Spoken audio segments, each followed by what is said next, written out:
Joining us to go all out on this story is sports writer Josh Planos, and Josh is joining us live via Zoom from Nebraska in the United States of America. Hi Josh, good evening to you and good morning from Manila. Thanks so much for having me, Andre. Always looking sharp. No, thank you. The pleasure is always ours, Josh. And I believe our last conversation prior to this one was when we talked about Serena Williams and her evolving away from tennis, and now we're about to see the end of the road to one of the most prolific careers in the sport of tennis. Your thoughts first on Roger Federer announcing his retirement. Well, Andre, Roger Federer exits as probably the greatest men's tennis player of all time. But more than the 20 Grand Slam titles, the 8 Wimbledon titles, he leaves a legacy of perfection. He was the most well-rounded tennis player probably to ever live. And he truly brought tennis into the homes of millions of people around the globe who otherwise wouldn't have come across the sport. So I'm not sure you could ask for much more out of a single person, a single athlete, but he was the consummate good guy. And he always made it look effortless on the court, which is, of course, a testament to his work ethic and the countless hours that he put into the sport. But he was a singular talent, and we're probably never going to see a talent like his ever again. You did say that most well-rounded tennis player ever we've seen, and arguably can go down one of the greatest who ever played tennis.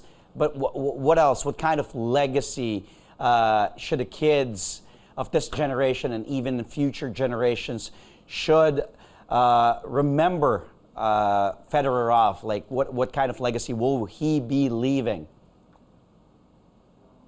Sure. I mean, for me, Roger is the reason I picked up a racket. The first slam he won at Wimbledon in 2003 is one of the first memories I had of the sport.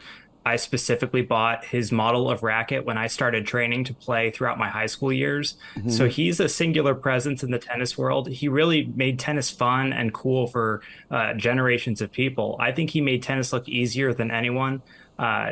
He was an incredible well-rounded player, right? He had a fantastic serve, but he was also a defensive specialist. He had a great offensive arsenal, and the sport really evolved quite a bit over his career, and yet he seemed willing and able to adapt at every turn, right? And when he first came into the game, there was serve and volley specialists, there was defensive specialists, there were offensive specialists, but really when it became a baseline to baseline attacking style of sport, he really adapted his game completely to that and found success regardless of what era he was competing in. Well, he did play in an era where he dominated men's tennis, to say the least, along with Nadal and Novak Djokovic. They were regarded as the big three, collectively considered by some to be the three most successful male tennis players of all time. I ask you this: where does Fed rank in your list? You did say probably the greatest of all time, but where does he rank? Because, of course, names like Djokovic, who's still playing, Nadal is up there, Pete Sampras. Where does Fed rank among all the greats who have played tennis in the singles Grand Slam events? It's easy to say it today because of the timeliness of the announcement, but I really think that he's probably the greatest player right now. I think Nadal could pass him. I think Djokovic could pass him when all's said and done. I'm not sure the data will point to him being the greatest when all, the big three ultimately all retire. But in terms of being well-rounded, I mean, he won everywhere, right? He's probably the greatest hard court player of all time. I think that's a given. And certainly, we know what Nadal does at Roland Garros, but to me, what he did for the sport was singularly great. There's not a single athlete out there who has grown the men's tennis more than Roger Federer did. And I think that is an incredible legacy and something that we should honor, on a day like today when he, decides he's going to hang it up. I respect that. I really do. Sincerely. He's a versatile all-court talent. And Fed was ranked world number 1 by the ATP for 310 weeks, including a record 237 consecutive weeks, has finished as the year-end number 1 5 times, has won the 103 ATP singles titles, including 20 Grand Slam singles titles, a record men's singles 8 Wimbledon titles. Man, the Open era record-tying 5 men's singles U.S. Open titles and a record 6-year and championships. You know, just to say the least, this guy's credentials and accomplishments on the tennis court is just so long. But you personally, Josh, you said you did pick up a tennis racket. You were inspired by Fed back in '03, if I heard it correct. What is your favorite Roger Federer moment among all those many, many, many moments that he will be leaving us with?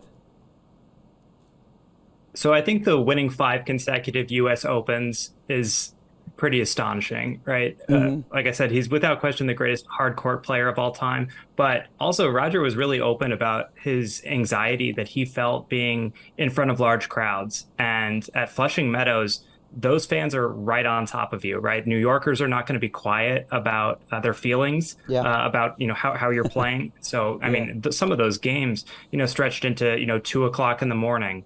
And, you know, thousands and thousands of people are shouting at him. And he just looked cool, calm, and collected, like Roger always did. But to do it there, especially, I think, with how boisterous and how loud the fan base is there, I think is just incredible and really a testament to his poise under pressure. I mean, you never saw Roger flustered. He was always operating at his tempo, at his speed.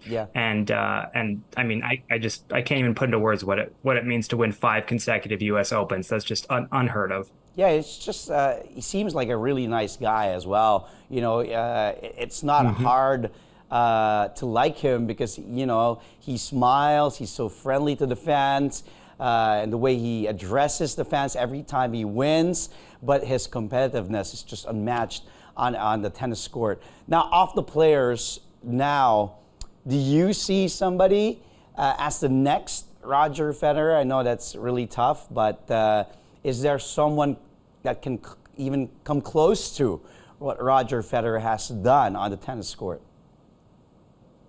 Well, to fit the bill, you need to be completely well-rounded. So I know we talk about this guy all the time. His potential is seemingly limitless.